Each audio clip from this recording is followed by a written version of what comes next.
Hey guys, welcome back to my channel History of Historical Places। आज मैं बात करूंगी हुमायूंस टूम्ब के बारे में। भारत में मुगल वास्तुकला का एक खूबसूरत उदाहरण दिल्ली में हुमायूं का मकबरा 16वीं शताब्दी में बनाया गया था और हर साल लाखों राष्ट्रीय और अंतर्राष्ट्रीय पर्यटक इसकी ओर आकर्षित होते हैं। स्मारक में मुगल सम्राट हुमायूं का मकबरा है और खूबसूरती से सदियों पुराने आकर्षण और सुंदरता को समेटे हुए है। भारत में मुगल वास्तुकला का एक खूबसूरत उदाहरण दिल्ली में हुमायूं का मकबरा 16वीं शताब्दी में बनाया गया था और हर साल लाखों राष्ट्रीय और अंतर्राष्ट्रीय पर्यटक इसकी ओर आकर्षित होते हैं। स्मारक में मुगल सम्राट हुमायूं का मकबरा है और खूबसूरती से सदियों पुराने आकर्षण और सुंदरता को समेटे हुए है। हमीदा बानो बेगम के आदेश पर निर्मित हुमायूं के मकबरे की वास्तुकला ताजमहल जैसी ही है, लेकिन आम धारणा के अलावा हुमायूं का मकबरा हुमायूं द्वारा नहीं बनाया गया था, बल्कि उनकी पत्नी हमीदा बानो बेगम ने अपने पति के प्रति प्यार के संकेत के रूप में बनवाया था। हुमायूं का मकबरा, जिसे मुगल का छात्रावास भी कहा जाता है, एक या दो नहीं बल्कि एक ही परिसर के अंदर 100 मकबरे हैं। हुमायूं के मकबरों पर कुछ भी न लिखे रहने की वजह से मकबरा किसका है ये पहचान पाना थोड़ा मुश्किल है। मुगल सम्राट हुमायूं की कब्र मकबरे के केंद्रीय मुर्दाघर के अंदर स्थित है और बगल के कमरों से घिरी हुई है, जिसमें उनकी 2 पत्नियों और बाद के मुगलों की कब्रें हैं। हुमायूं के मकबरे का बाहरी नजारा बेहद खूबसूरत है, क्योंकि यह भारत में निर्मित पहला बागों वाला मकबरा है। फारसी द्वारा निर्मित इसकी प्राकृतिक सुंदरता लोगों को भारत के प्रमुख पर्यटक आकर्षणों में से एक की सैर करने के लिए मंत्रमुग्ध कर सकती है। हुमायूं के मकबरे के बारे में एक और दिलचस्प तथ्य यह है कि इसके निर्माण में फारसी को भी शामिल किया गया था।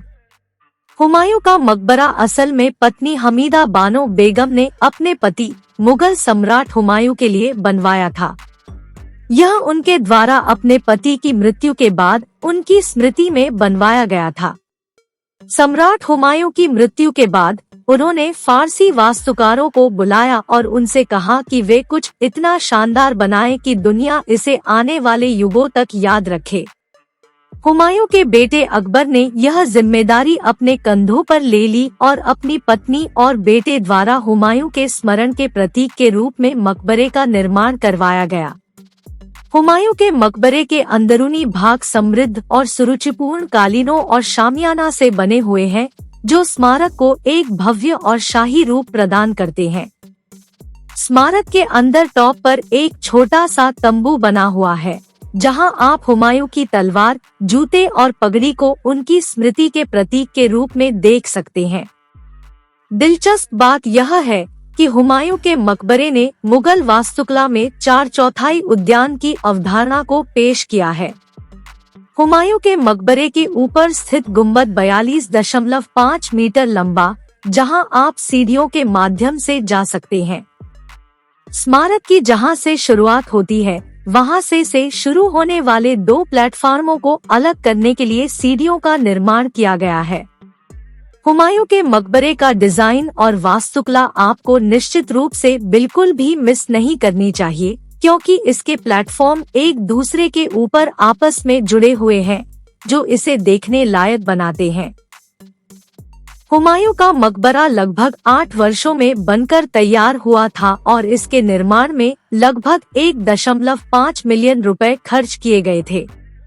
एक फारसी वास्तुकार मिराक मिर्जा घियात द्वारा डिजाइन किया गया मकबरा 8 कक्षों की अवधारणा पर बनाया गया है, जो इस्लामी स्वर्ग विचारधारा का प्रतीक है। इसके निर्माण के तुरंत बाद इसने मुगल वास्तुकला के विस्तार में एक ऐतिहासिक स्मारक का दर्जा प्राप्त किया। जैसा कि हुमायूं का मकबरा हमीदा बेगम द्वारा बनाया गया था, उनके पति की मृत्यु के बाद उनकी स्मृति है। मुगल सम्राट शाहजहां को अपनी पत्नी मुमताज महल के निधन के बाद कुछ भव्य और स्मारक बनाने की प्रेरणा मिली। ताजमहल लगभग 1 सदी बाद बनाया गया था और हुमायूं के मकबरे से डिजाइन और वास्तुकला में बिल्कुल समान है। अगर आपको मेरी वीडियो पसंद आई हो तो इसे लाइक करें, कमेंट सेक्शन में बताएं कैसी लगी और अपने फ्रेंड्स एंड फैमिली मेंबर्स के साथ इसको शेयर करें। और जिन लोगों ने मेरा चैनल सब्सक्राइब नहीं किया है वो मेरा चैनल भी सब्सक्राइब कर ले, साथ के साथ बेल नोटिफिकेशन भी प्रेस कर ले ताकि आप मेरी कोई भी वीडियो मिस ना कर पाए। मैं आपके लिए ऐसी ही इंफॉर्मेटिव वीडियो लेके आती रहूंगी। Till then bye bye and thank you for watching my video.